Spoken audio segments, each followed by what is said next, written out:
Welcome to SCMP Parents Talk Principals Vision and Action Series presented by HSBC Premier Principals Connect. My name is Karen Koh and I'm delighted to be your host and moderator this afternoon.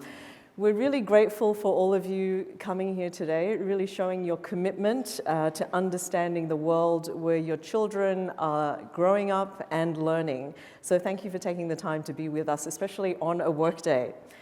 So to kick things off, I'm delighted to invite Ms. Ange Jin, Chief Growth Officer of South China Morning Post, to share a few opening remarks. Ange leads SCMP's Education Business Unit, and she's a well-respected thought leader in the education sector. So please join me in giving a very warm welcome to Ange.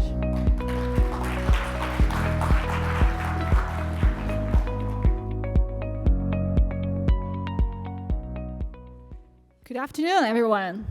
And thank you, Karen, for the warm introduction. It is a true privilege to welcome all of you today for the Parents Talk, and to see a community of parents united in their commitment to supporting the growth and education of their children. At SCMP Learn, we are passionate about helping young people develop the skills, curiosity, and confidence to thrive in their rapidly changing world. Our Parents Talk series is part of this mission, creating a space where parents can engage with leading voices in education, gain practical insights, and explore strategic and strategies to supporting their children to become capable, future-ready learners prepared to meet the challenges of tomorrow. Today's session marks the very first in our Principals Vision and Action series, a unique opportunity for parents to engage directly with the principals of Hong Kong's leading schools. We all know that a school is more than just classrooms and exams. It is a community, a culture, and a place where young minds are shaped not just academically, but socially and emotionally too.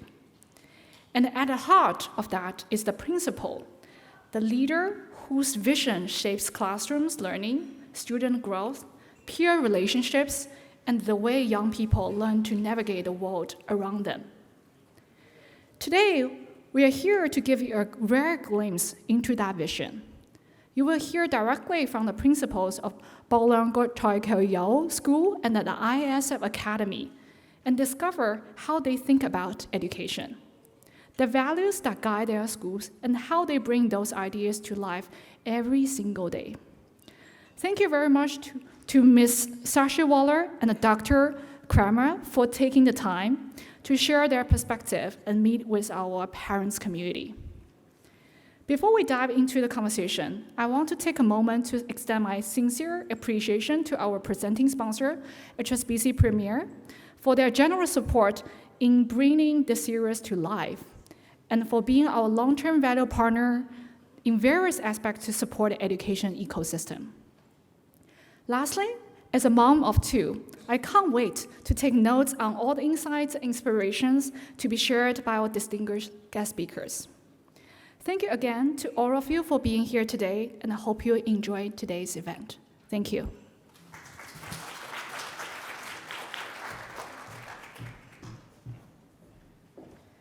Thank you so much, Ange, for that very warm welcome. And now I have the pleasure of hearing from our presenting sponsor. Please welcome Ms. Regina Yeung, Director and Head of Premier and Partnerships at HSBC Hong Kong, to the stage. Regina leads the development of HSBC Premier's global education proposition. So please give Regina a warm welcome.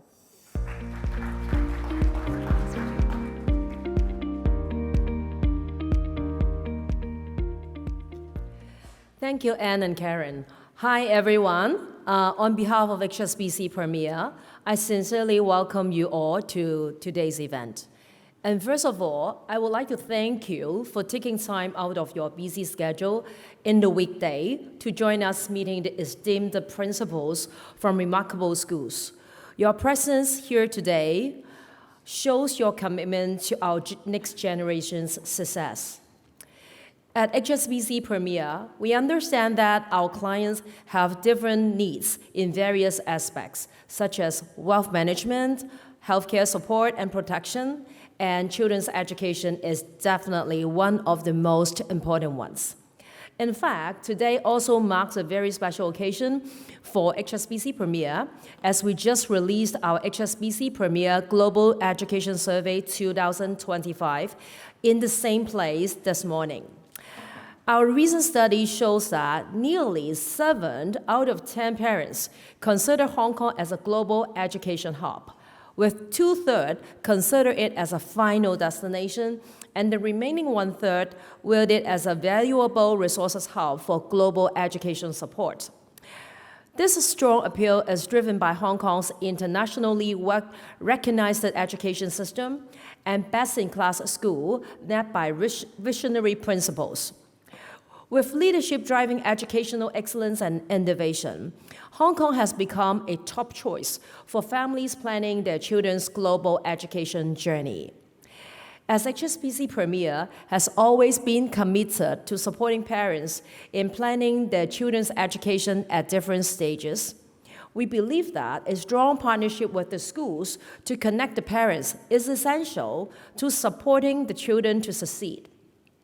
Hence, we have this newly launched HSBC Premier Principals Connect series ready for you. And today is our debug section, and we are glad to have invited principals from保良局 Choi School and ISF Academy to offer parents valuable insights for making thoughtful decisions about your children's future. We also have planned a series of talks and events throughout the coming year, designed exclusively for HSBC Premier clients. We sincerely invite you and your friends to join us at these coming events and to be part of our Premier community. To wrap up, welcome again, and I hope today's event will help you in planning your kids' future education, and I wish you all have a wonderful day. Thank you. Now I'll hand over the time to Karen. Thank you. Well, hopefully our discussion will explode some myths, give you an idea of what our school principals are thinking about and looking for, and make you feel a bit less stressed about this whole process. So please join me in welcoming our 2 school principals, Ms. Dodie V. Sarchet-Waller, principal of保良局 Choi School, and Dr. Oliver Kramer, head of school at the ISF Academy. Please welcome them to the stage.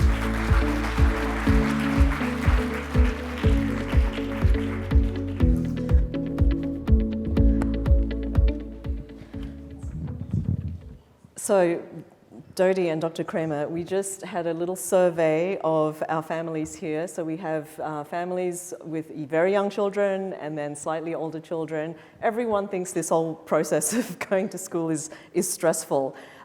Fortunately, I'm past that age. My kids have all went to school in Hong Kong. They all went to university in the US, and now they all have jobs, which is great. So what I want to find out from you, first of all, is to get to know you a little bit, and then knowing you, how you shape your school. So Dodie, perhaps I'll start with you. How did your personal journey in education shape your leadership philosophy at your school? Well, I'm a little unique. I grew up in Hong Kong, and I went myself to ESF, and so Beacon Hill and Sharton College. And so very quickly, I think one of the main things you realize that is important is bilingualism. Global awareness, cultural awareness. And so, now I've made it into education myself, and I think that being in a school where bilingualism is really at the head of what we feel is important really does align with the way I grew up and what I think we need for kids going into the future. Great point. And Hong Kong really provides that unique place where multiculturalism and bilingualism is in action every day, right?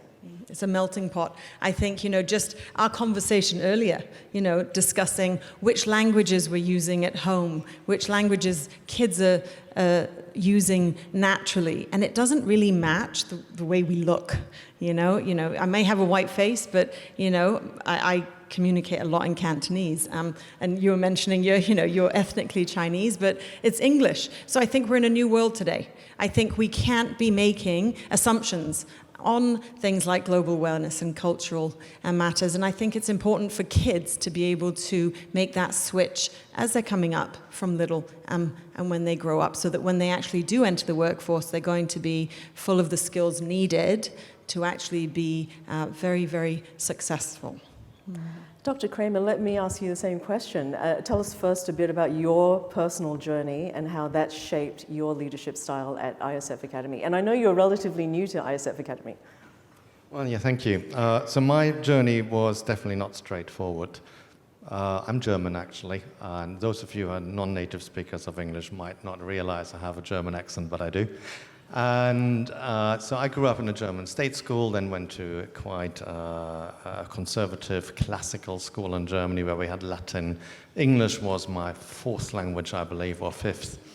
And only then did I go to university. My university path was Heidelberg in Germany, Zhengzi Daxue in Taipei, and Edinburgh University, where I wrote my PhD in Chinese literature. Now, I taught at university, I taught in the tertiary sector, and then, because I didn't want to die poor, I became a secondary school teacher.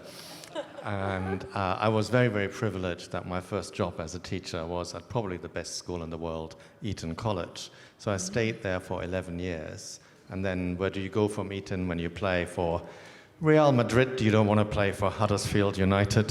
So you become a headmaster. And I joined a newly found school in Shanghai in 2008. I've been a headmaster for 18 years. So I've seen a lot of different education models. As a parent, my own son, at the time we were in Hangzhou, went through the state system. He was from grade 1 to 3, T-Genate. He was very much the Chinese drilling and rote learning, which I can also recognize as gave him some very sound fundamentals.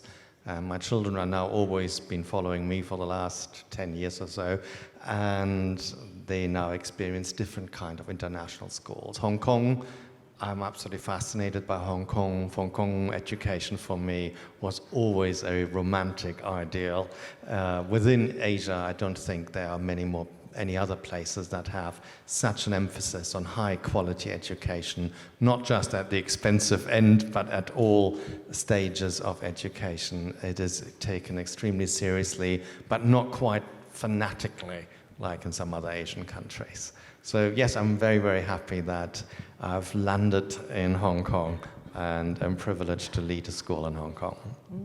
So let me ask my follow-up question. How would you describe how you're leading ISF Academy? My leadership style has always been very communicative. I'm very much a team player. We have very good people in key positions. It's a big school. I've got 550 staff. So you can realize from that alone that you cannot just go up. There's no assembly. I can't even get the 550 teachers to listen to me at the same time. So it has to be very, very structured. You have to have systems. And my leadership is probably very data-driven, because if you can't talk to everyone every day, you need to have the data every day. Now, both ISF Academy and your school, Dodie, are CKY. Let's call it CKY. It's much faster. Are about the same age, right? They're about 2002. Yeah. Yeah. 2002. So 2003, I think we are. 2003. So about 20 plus years old. Yeah. So Dodie, if you were to have to describe your school's culture in 3 words, what would it be? I think the first one would be nurturing, because we take the children from when they're tiny. They're year 1, they're 5, 6 years old, and they stay with us for 12 years. And it's not just in name, they're in the same building. You know, our last class of primary is next door to the first class of secondary.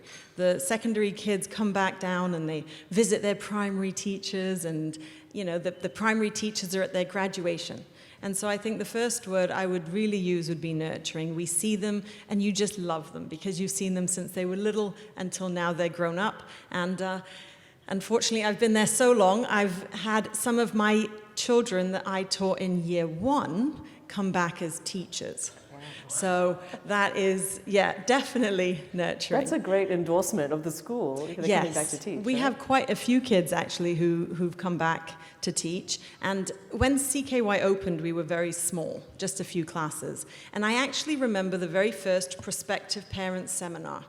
And I remember 2 students from that seminar, and one of them is now a teacher with us. So it's actually going way back to when they were in K3. So anyway, I digress. Nurturing. I think innovative. I think this is something we've done from the very beginning. Emphasis on bilingualism, but having 2 class teachers instead of 1. You know, in a school that is primarily, local Hong Kong children to pursue IGCSEs and then the IB for their diploma program. And then the last one I think is definitely community. I think that we have a really strong community. The kids come back and teach. We've had members of staff get married, and then one has to leave the school because then it's not quite appropriate, So I do love the community feel of CKY as well. Okay, so nurturing, innovative, and community. Dr. Kramer, what about for ISF Academy? Well, that answer has always shaped what you're thinking on the day, because different days I will give you different answers. This morning we were just part here of a big panel of headmasters listening to AI experts. So perhaps influenced by that, and 3 words is always too short, I will put a hyphen between my words to not say 6 words, but pretend it's 3.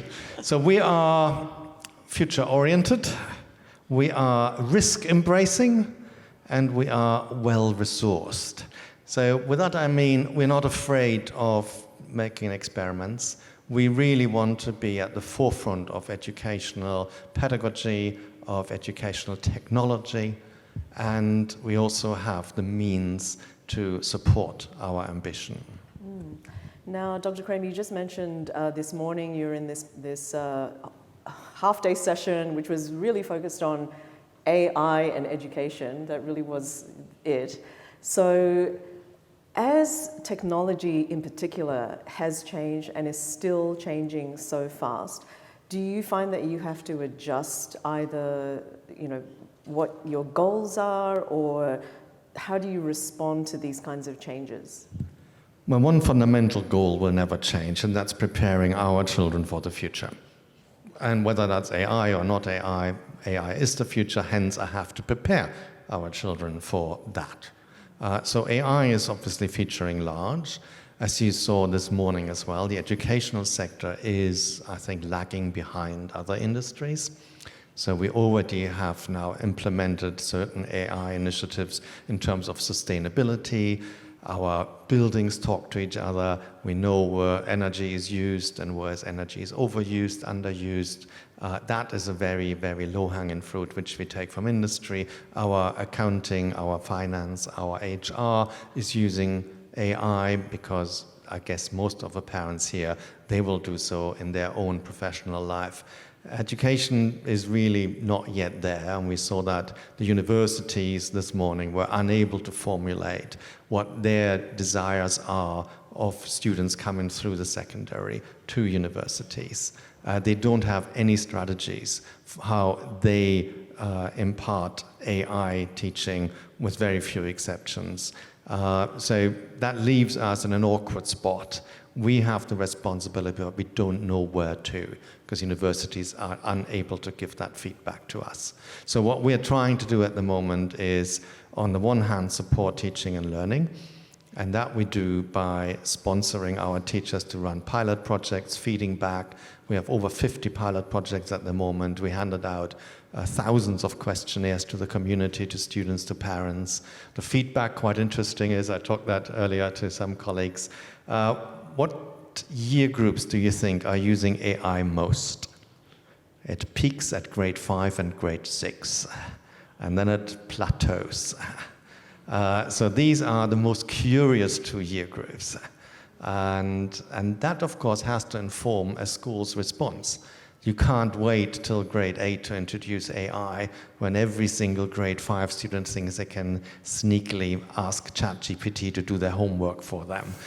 There's also the ethical element, of course, and that too is when I say we're forward-looking, we're also looking backwards. We're also a tradition-based school, and we're looking in particular at our ancient Chinese virtues to inform our ethos.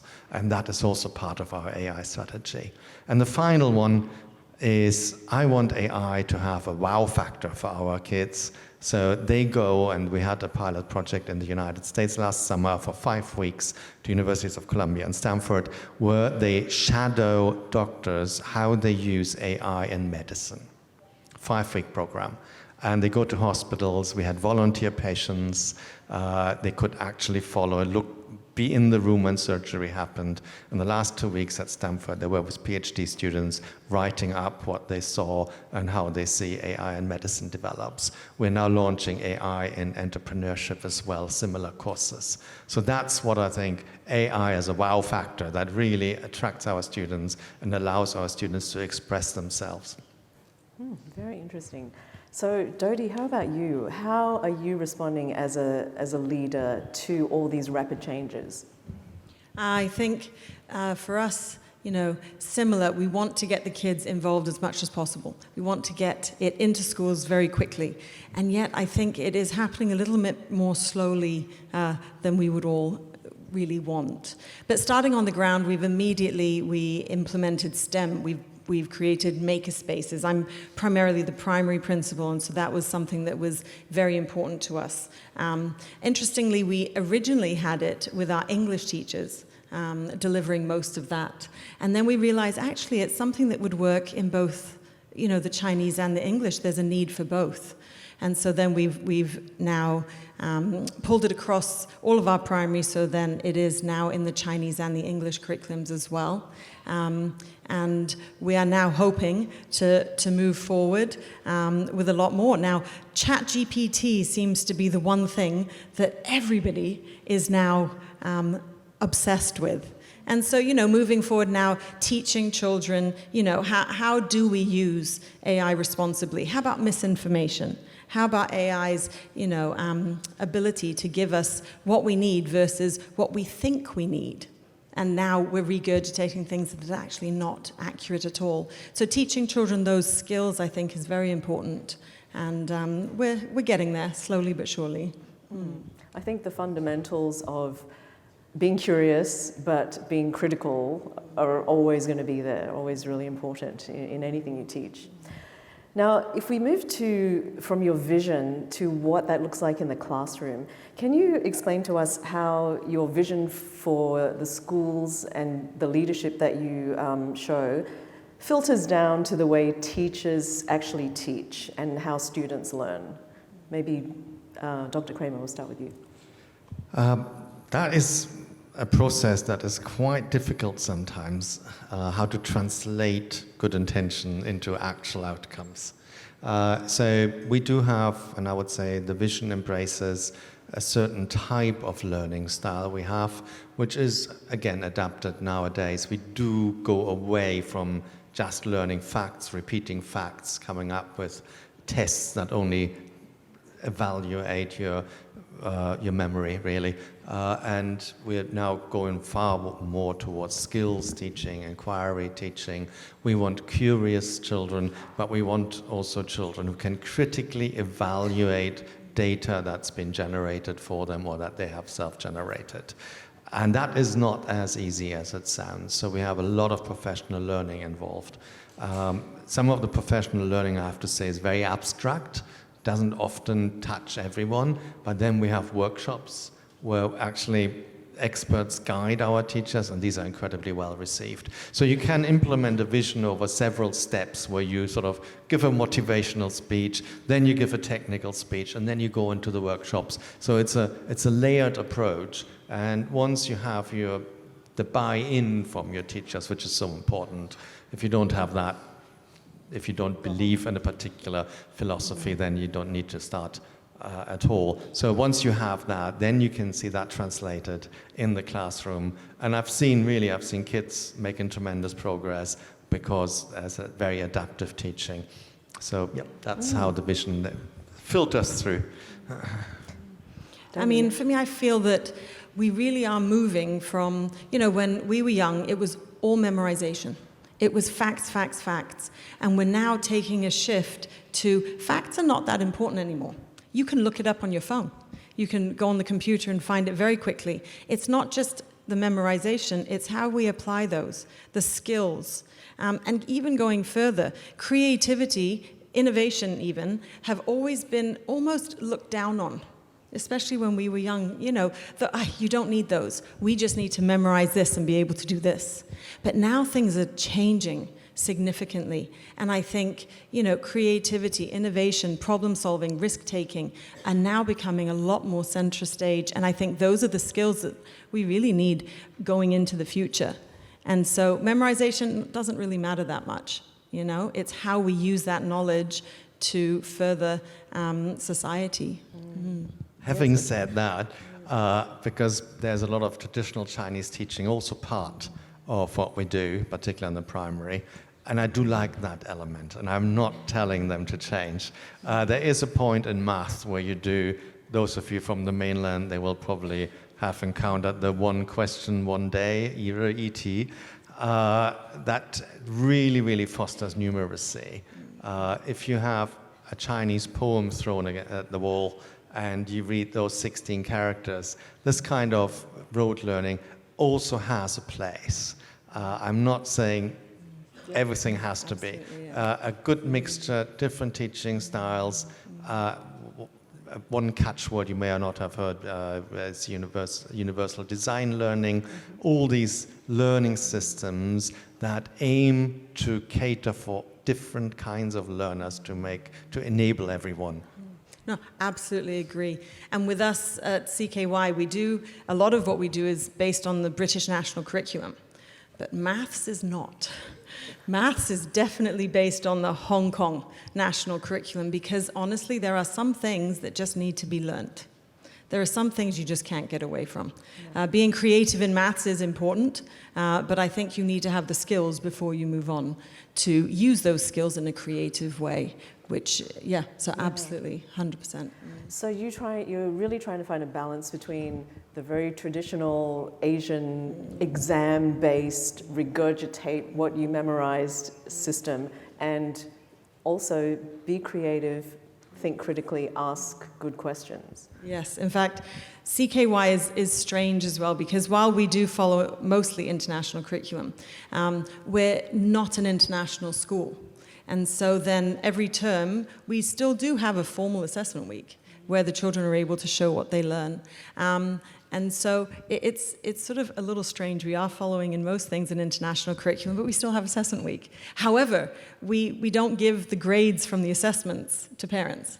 It's just an opportunity for the children to see what they know, see what they can do. Do we let parents see the assessment papers? Some of them, yes. You know, it's nice for them to see as well. But at the end of the day, those assessment papers are not grades on report cards. Those report cards are going to be based on ongoing formative assessment where we can see what the children can do. An exam is just the opportunity for them to show themselves what they understand in a way that's not as formal as a traditional school, but it is something for them to grow from. Yeah.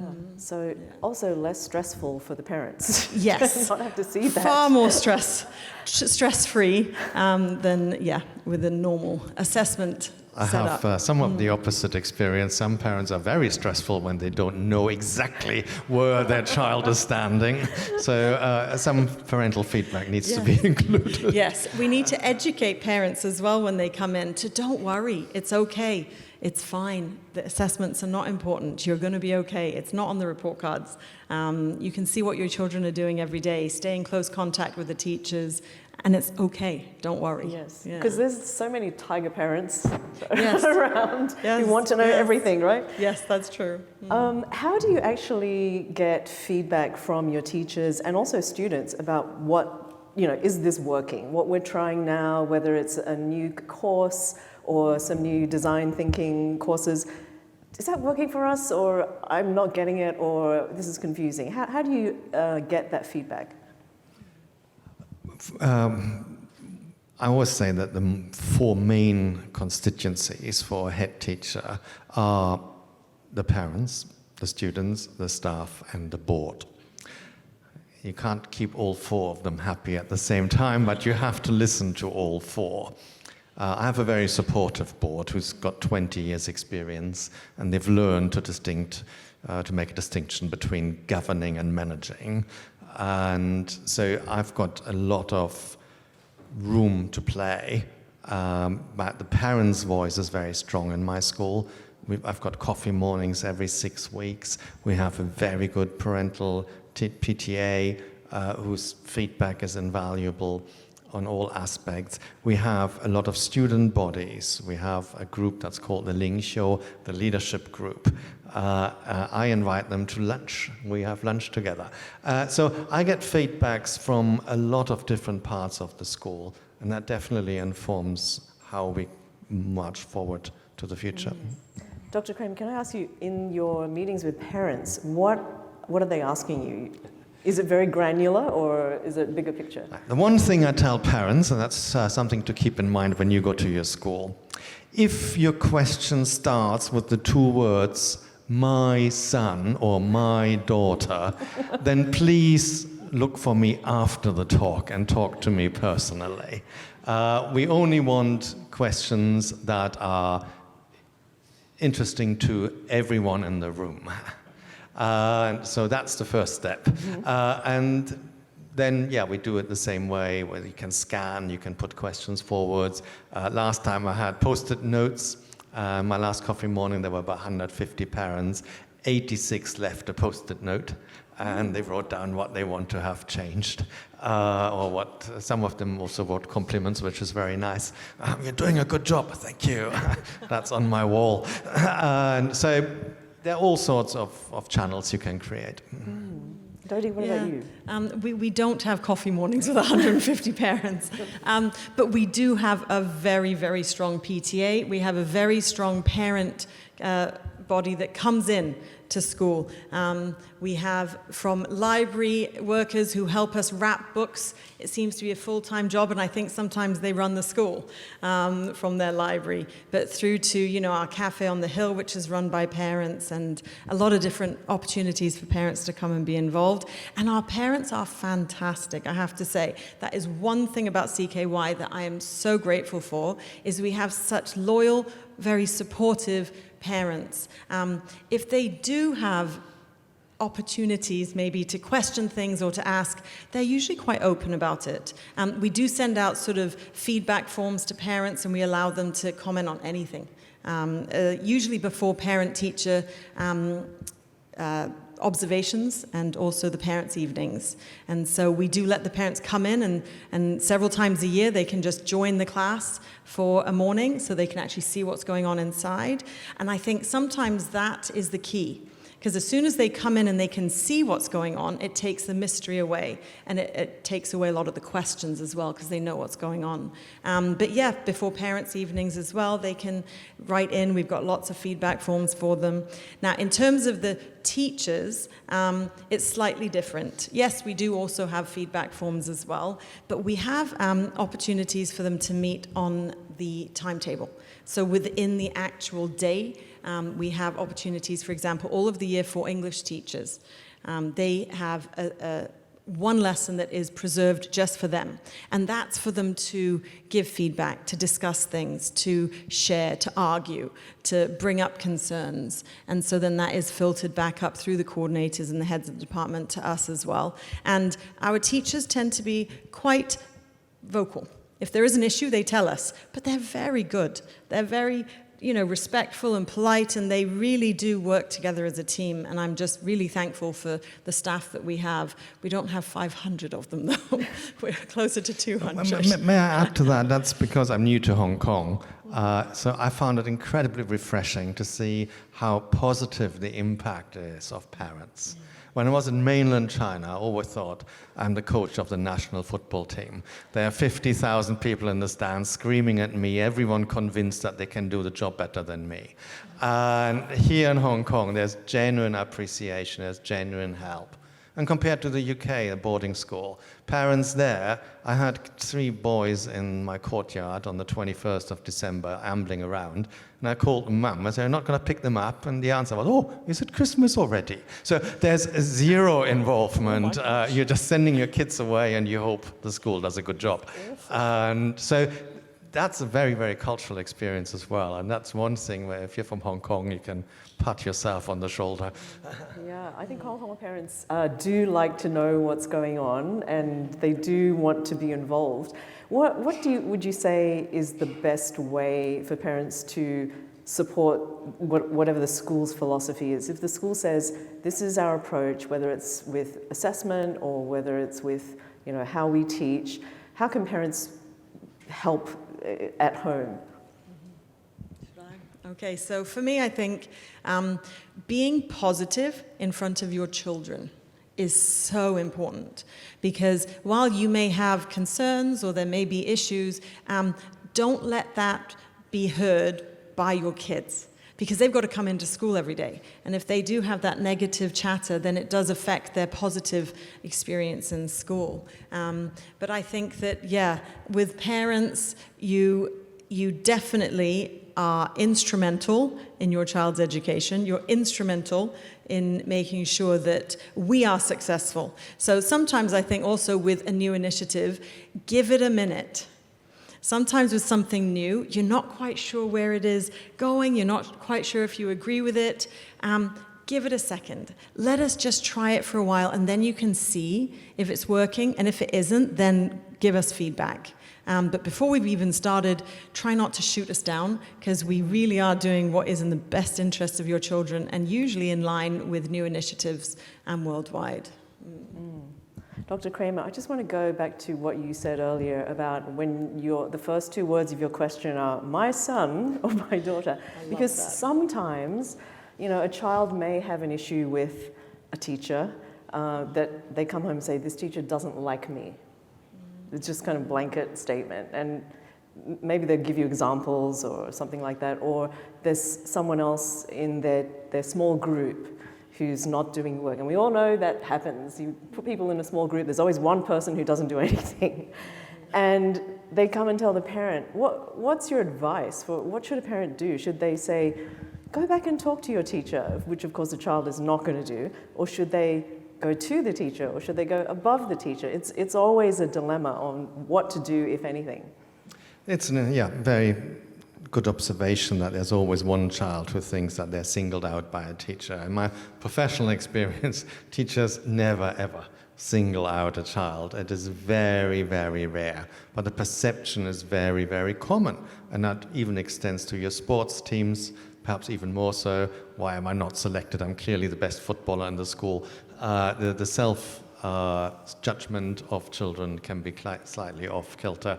So that's a difficult one. One thing to prevent these problems, to really foster and grow bigger and bigger, is by changing the class teacher regularly.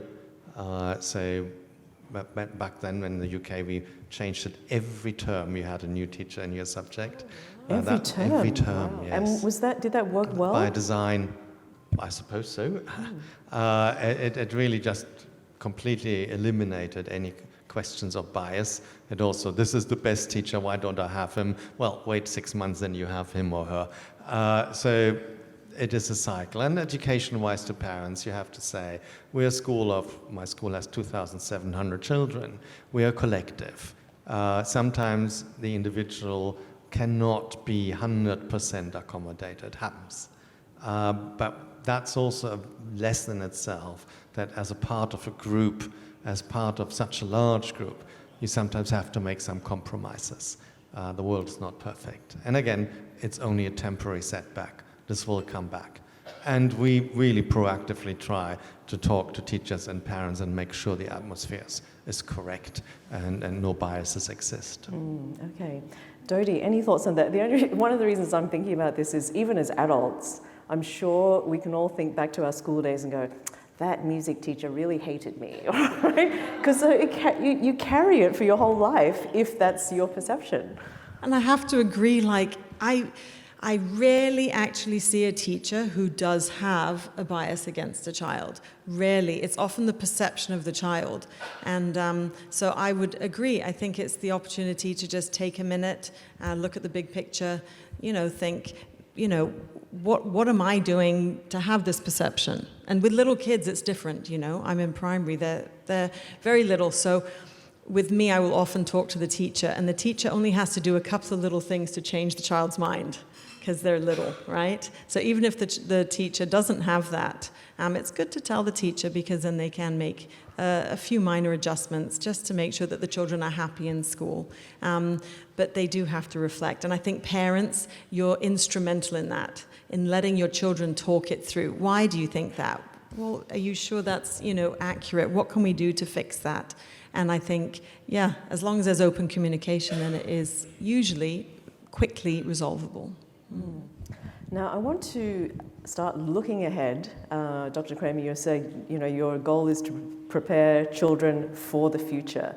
What do you think the future in education is going to look like in, let's not even say 10 years, let's say in the next 5 years? I don't think education will move as fast as people think. Education is one of the most conservative industries. And that's because of parents and children. Children are far more conservative than we sometimes assume. And the societal issue as well. If you look at, for instance, self-driving cars, we currently have in Cyberport, Baidu, Apollo, and we work together with them. They do testing. Now, they don't need to do testing. Driving around and around and around. Actually, they don't need to do that, because we already know from their testing in mainland China that it's perfectly safe. They had one accident in their entire history in Wuhan, where they have 1,500 robo-taxis. But as a society, we're not yet ready to say abolish all taxi drivers. Because we could tomorrow. Every single taxi could be self-driving. And education, we have the same thing. We need this personal touch. We need, and COVID taught us, online teaching is not the solution. Our children need social, emotional learning more than ever. And so I think, in fact, the focus of our teaching is more towards the social, emotional. And that education, the data-driven bit might be electronic, might be in the digital world, but the emotional level is still the real world. So in 5 years' time, we will have fantastic machines helping our grade 11, 12s doing amazing projects. But I think day to day, there won't be many major changes. Okay, and Dodie, what do you think? I do agree as well. And I think maybe the changes will happen a little bit more rapidly the older the children are. Earlier we heard that, one of the most stable jobs in light of the introduction of AI is kindergarten teachers. They are not going to be losing their jobs very quickly for obvious reasons. And I think that is true. I think, especially in primary school, it is going to really be a lot slower and a lot more gradual. And then maybe in secondary school, up to sort of IB level children, it will become a little bit This would be an quicker. interesting question for the tertiary sector, who I think is very unprepared for what's coming. That is a far more, unless you go into the top schools, the top brand names, what do you actually learn at a university that another university can't teach you? Another example, I had dinner the other day with a Shanghai friend, lawyer, and her job at the moment is to make herself redundant. She already told me, we have the AI that has eliminated every single entry-level job. And I asked her, so how do you identify the second-level job people if you have 0 entry-level job people? And she said, this is a question I cannot answer. And one possible answer will be, my second level, or in 5 years' time, third level entry people are those from university I recognize. So branding will become more important in tertiary education than the actual quality. And it's already important, right? And it will become more important. Then what happens to those less favorable brand universities, or less students who are coming from those not well-known brands? Well, let them worry about it. That seems to add more pressure, Dr. Kramer. It does. So what challenges then do you see students facing in the future at your level, at the primary and secondary level? What challenges do you see them as individuals facing, and how can you help prepare them for those? You know, I think we are entering a world where, you know, jobs are going to be very quickly changing, skills are going to be changing as well, and new skills are going to be introduced. And through it all, I think one of our major challenges is going to be mental health. I think that with the introduction of AI, we're losing social skills, we're losing community, we're losing the ability for children to connect to each other. And I think that that is going to long-term bring us to more mental health issues. And I think that's so important that while AI is shooting, you know, straight into the future, that we keep up and we make sure that the children also have the skills they need. Yeah, definitely social skills. That's the main one that's disappearing. And I think COVID taught us how quickly social skills can disappear. I had a child tell me this week that her best friend is her AI chatbot, and she's 10 years old. And so I thought, oh gosh, it's already happening so fast where we're losing that interpersonal touch. So I think that's going to be one of the main challenges. Actually, Dodie, I'd love to know from your experience during and post-COVID, what sort of effects are you actually seeing across the age spectrum? It was a lot more dramatic than we thought. And I have to say that we came out of COVID and we thought, okay, we've had these children, you know, who are in year 1 and 2 online, so they have really very limited social skills. They have very short attention spans because suddenly everything's online. Even if you're in a classroom situation, you can, you know, turn your camera off and you can do something else and then you can come back. You can't do that in a traditional classroom. So these children were almost trained for the first couple of years of their life how to be not focused, how to be able to do whatever they feel like. And so when we came out of it, I thought, okay, it's going to be a couple of years and then the children will have regained those skills.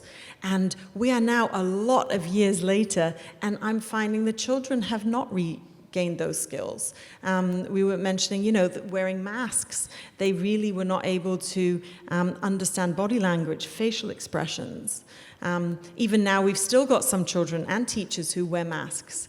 You know, another thing that I found interesting was, you know, the children who were just being born during COVID, and now they're growing up, parents gave them screens, iPads, phones, computers, and that has had a detrimental effect because they don't have patience, they don't have the ability to persevere through an issue, they don't know how to be bored, which is actually an important skill. To be bored, you know? To add very practical example as a bilingual school and as a linguist myself, when you learn a language, one tip if you want to learn a new language, don't look people in the eyes, don't be polite, look on their mouth, because you mimic the mouth movement. That's how your accent gets corrected. Not by looking people in the eye, you will never get it right. And that has been taken away by COVID. So it's on-screen learning. All these non-verbal clues you get when you communicate with someone were eliminated. Masks, screens, whatever. Our cohorts in grade 6 and 7 are the weakest bilinguists we have in the entire school. So our 5s, 4s, 3s are better, our 8, 9, 10 are better. It's those 2 year groups. And that is directly correlated with COVID. It's really good to hear you say that because, you know, we knew something would happen, but we just didn't know what it would be and how long it would last, and then, you know, how to correct it. Just before we wrap up and go to audience questions, you know, honestly, for all parents, the number one thing they want is for their child to be happy. That's it, right? I think everyone agrees. You just want your child to come home from school happy and not going, I don't want to go back there tomorrow. Is there some magic formula for making that, you know, the core of what you're trying to do with education?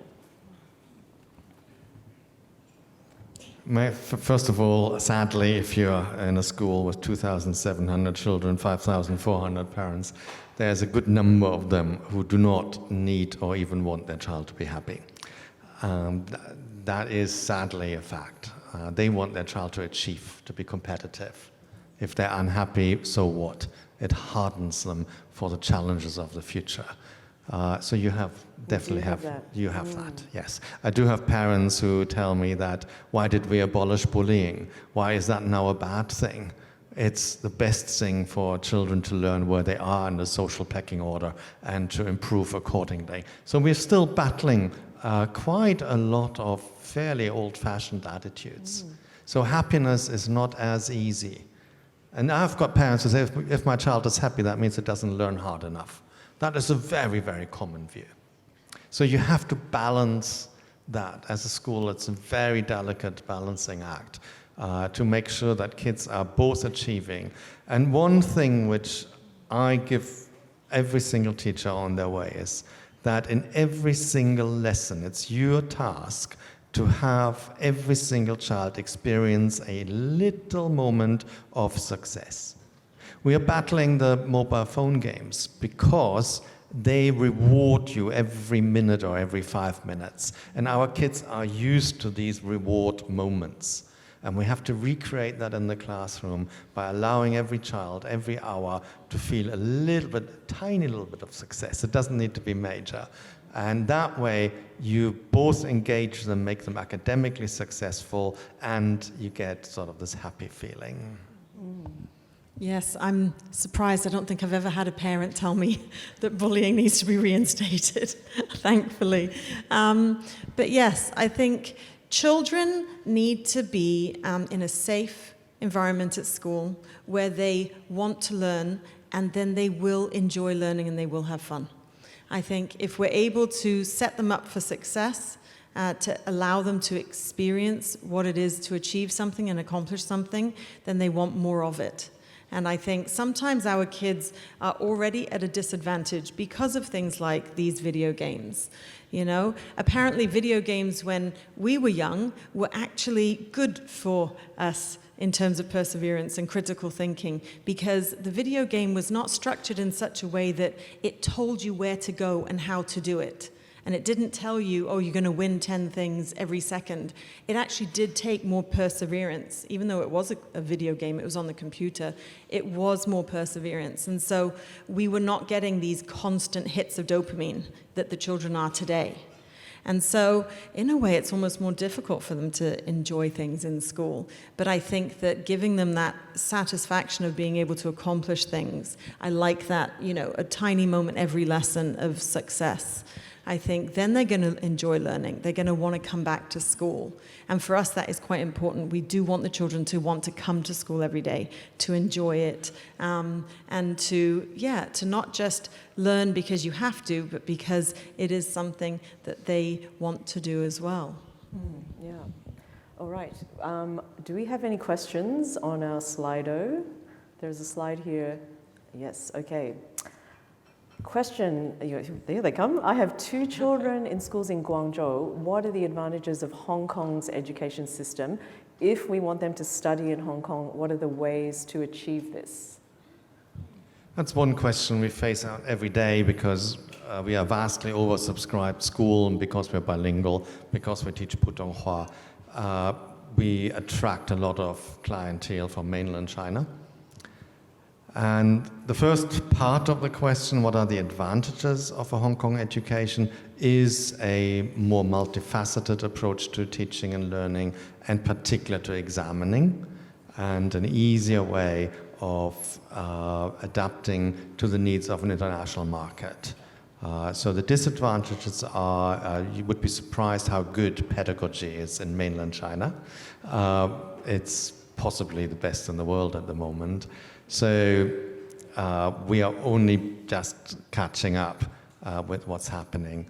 So what we offer is curriculums that are more practical oriented. The teaching is more concept-based. Our children learn to inquire more, and they have a more multifaceted approach to learning. Okay. Dodie, do you have anything to add to that first question? I agree. I mean, absolutely. I think Hong Kong also, we have a wide variety of education systems and models in the schools that we have. So it's almost like a buffet of what you want in terms of schools. We have, your mainstream international schools, you have your very local schools, and then you have things that fulfill that spectrum in the middle. CKY, my school, is very niche. We have the 2-class teachers, it's bilingual, but it is definitely catering to the local population. It is something unique, and you're not going to find something like that everywhere. But then we have another, 30, 40 different models in Hong Kong that you can't find in one city anywhere else. So I think we have choice. So for the second part of that question, if we want them to study in Hong Kong, what are ways to achieve this? Is it apply to many places, apply early, reapply? I think first of all, you've got to know which type of school you want to go to. If you're going to come to, a school like me, they need to be able to communicate in English and Cantonese. Later, then we bring in the PTH in year 2. So just having those languages available, other schools, it would be, different based on each school. So you need to know what is your target school, what type of education do you want your child to have, and then you would follow up with those schools. And what age your students are, what your children are. If you are still in kindergarten age, then you're lucky. There are so many private preschools here that more or less offer you a pass into some of the top schools. If your child is in primary school age, then you're the most unlucky, because every single primary school is probably oversubscribed, and it's almost impossible to squeeze in. The pressure then from grade 6 onwards is slightly lessening. By grade 8, you will definitely find a spot, but by grade 8, your child might not be ideally prepared. So every single age has its own challenges. And for instance, if you want to go to IB, and if you do it after grade 6, very hard. But if you are from the state system, want to go international, and you're already in grade 10, Key Stage 5, GCSE, A-levels, wonderfully adaptable for students from the Chinese background. So every age has its own challenges. I want to go to the question about IB. The question is, IB doesn't have a fixed curriculum. Good execution depends on the experiences and quality of teachers. So how do both of your schools ensure the quality of execution? Yes, for me, IB is also relatively new. I'm, like you, Key Stage 1 to 5, UK background. The MYP, the middle years from grade 6 to 10, are very flexible, and that is very good for a bilingual school like mine, because you cannot teach bilingual if you have to be too restrictive in the subjects, if you have to have 10 or 15 APs by the age of 16, or if you have to have 8 or 9 GCSEs by the same age. So we are able to expand the curriculum and put into, which is what we do really well, experiential learning, service learning. Our children go abroad for service learning to Cambodia, Thailand. They go to mainland China. They have a lot of experiences because we're not bound by an end-of-year exam in the MYP. So for the primary school, the PYP, the primary year program, is not suitable for a bilingual school because we do 70% in Chinese. And the DP program, now that's a very easy one because it's so restrictive in terms of syllabus and exam expectations that, yeah, pretty much everyone can teach it as long as you have a subject knowledge. It's relatively speaking an easier syllabus to teach because it has such clearly defined goals. How do we make sure that we get the best teachers? We spend a lot of resources on recruitment. I'm going to fly to Melbourne on the 3rd of January. I'm not going to come back until Chinese New Year. I go to job fairs in Bangkok, in London. We used to go to the United States, but no one from America wants to come here for some reasons. I don't know why. So I've scrapped that. So we really look around at experienced teachers, IB experienced, foreign experience. You don't want people fresh off the boat say, oh, I don't like it here, no pizza, and they go back. So that's... There's good pizza here. There's actually good pizza here. Yeah. No skiing, anyway. So we look at the complete package, and I hope that ensures that we have good teachers. And for us, we are not PYP or an MYP. We're an IB World School, but we don't offer the MYP and the PYP. We are just IB DP program. And so lower down, it is, as I mentioned, the British National Curriculum for a lot of subjects. The maths is the Hong Kong curriculum. For the Chinese, it follows the Hong Kong curriculum as well. So we don't have that issue of dealing with the curriculum. It's quite open. Because by the time we get to DP, as mentioned, that's a lot more focused and strict and clearly defined. Okay, two good questions here, both from Charlotte. Let's take the second one first. How does the school support children who may not be strong in certain subjects or those with special needs? And I just want to share this story. I have a girlfriend who's 3 kids. The 2 youngest are deaf, and her 6-year-old daughter who's deaf is so good at mathematics and loves it, but she has this hearing issue. So she's not good with being in a noisy classroom, or she has to sit near the front to lip read so she doesn't get distracted, but her maths is off the charts. So, if a child has special needs, sometimes they also have special skills. So how do your schools accommodate those special needs? My school has a quite particular philosophy. When you're in, you're in. And children change, problems develop, but we support every single child once we've accepted them. And we do not, even at DP level, say to students, oh, could you please go to a rival school or do A-levels or AP instead, because we are looking after our own statistics. So we had this year 24 in IB.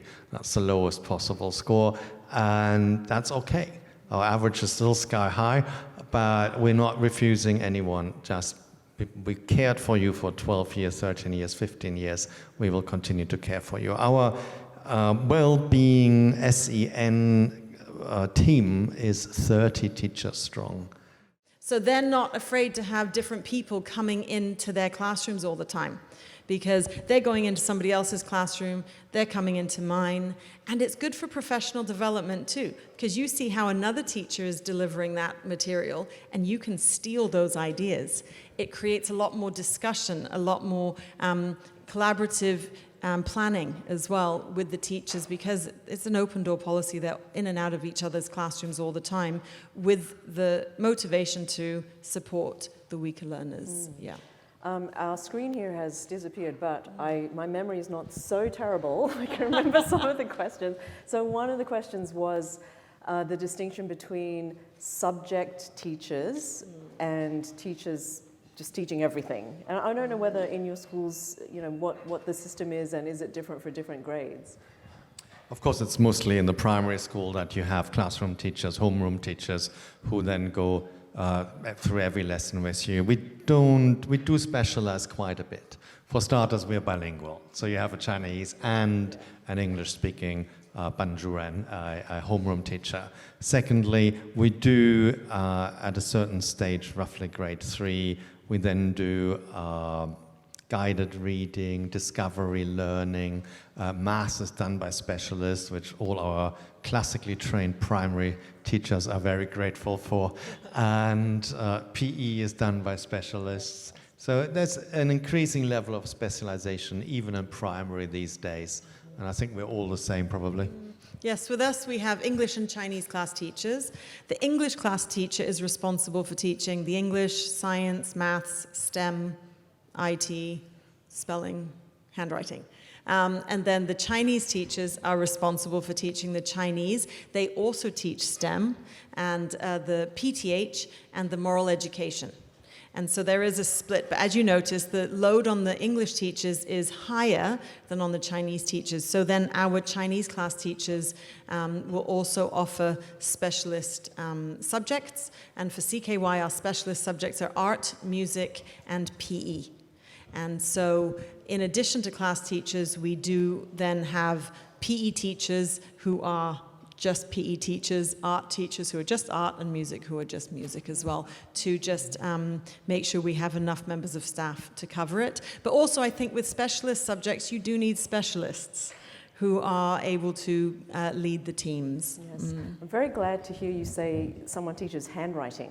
Yes. Handwriting is so important, and I think that even now with screens and computers coming up, the instinct is for us to use these. But now research is clearly showing that memory is far more effective if you're handwriting something. It accesses parts of the brain that just don't get accessed when you're on these. And so even myself, I've got this, but I'm handwriting on it a lot of the times. I'm not typing. And so, yeah, we teach handwriting. It's a real worry for us, given that we put so much emphasis on Chinese learning. Now, I don't think anyone's ever forgotten ABC if they haven't written it for a few years, but even those of you who are native Chinese, I'm pretty sure you've all encountered occasions when you forgot how to write a special character. So I don't know whether you can all write bian bian mian.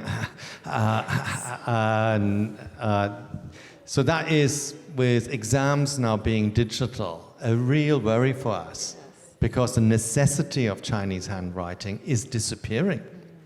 You can use pinyin, you can use all sorts of systems on your mobile phone. And handwriting in Chinese is more of an endangered species than in any other language. So we have put in steps also to make sure our kids continue until grade 10. They have to do handwritten essays in Chinese. That's fantastic. I fully support that, in English and in Chinese. Yeah. I'm not sure how we are with time because our clock went by but I think I'm going to just wrap up with one final question, which the parents are obviously interested in. They would like to know your school's admission criteria and expectations regarding the type of parents. Okay, I'll start. For CKY, we have our interviews are about an hour long, and in that the kids play, they sing songs, they draw pictures, which are not graded, and then they do have, we do story times and opportunities for them to communicate in English and in Chinese. And so for us, it is good for them to be able to function in both languages. Do they have to be bilingual? No. Do they have to be able to read and write? Absolutely not. But we do want them to be able to just follow instructions and be able to engage in a classroom where both of the languages are being used. We have different stages of admissions. I would say people have discovered when they go to our kindergarten, it's slightly easier to get into in our kindergarten, and then 95% of our kindergarten children go automatically into our primary. So 60% of all our academy students start via the kindergarten. And how do you assess children who are not even 2? I find it, very, very, very hard. So at that stage, be prepared that the real person that's being tested and examined is you, not your child. We're looking at the level of support parents are able to give. We're looking at absent parents who run businesses in Inner Mongolia and don't ever come to Hong Kong. We're looking at parents where the eye brings the child to the test. That's never a good idea, or an agent, or what amount of agents we had who pretend to be parents. So we will find out, trust me. By the age of 6, so the entry age 6, they come to us testing at the age of 5. We do a number of exercises. Again, a parent interview is a crucial part of it. But also the kids have to do both group and individual exercises. So if your child is unable to work with someone else, if a child is disinterested in a group exercise, that will be, I'm afraid, a tick in the wrong column. So we look pretty much at the complete child. We do a lot of play-based activities, and we just see how the child reacts, how enthusiastic the child is. I'm so glad I'm the head. I don't know my children would ever have gotten into any of my schools.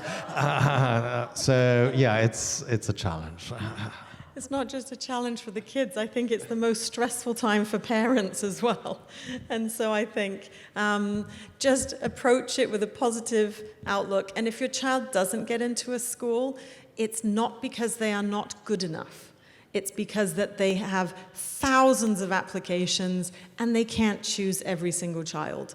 And children perform differently on the day, if they're in a bad mood, if they haven't had the right dessert.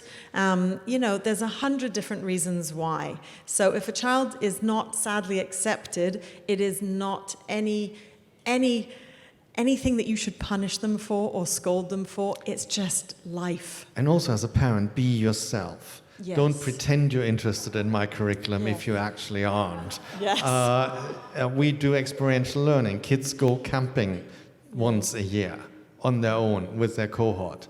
And if you think, oh no, my child can't go camping, he only or she's only used to 5-star hotels, then we might not be the right fit. So don't try to shoehorn something that does not fit.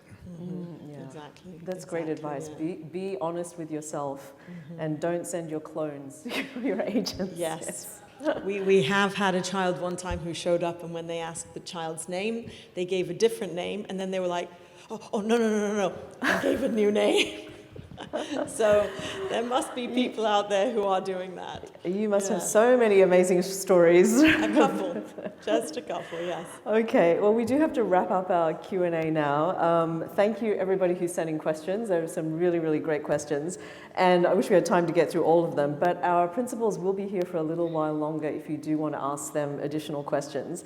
But for now, I just want to say a very heartfelt thank you to Dr. Kramer and to Dodie for this great discussion. Can we give them a round of applause? And thank you to you as well. Thank you.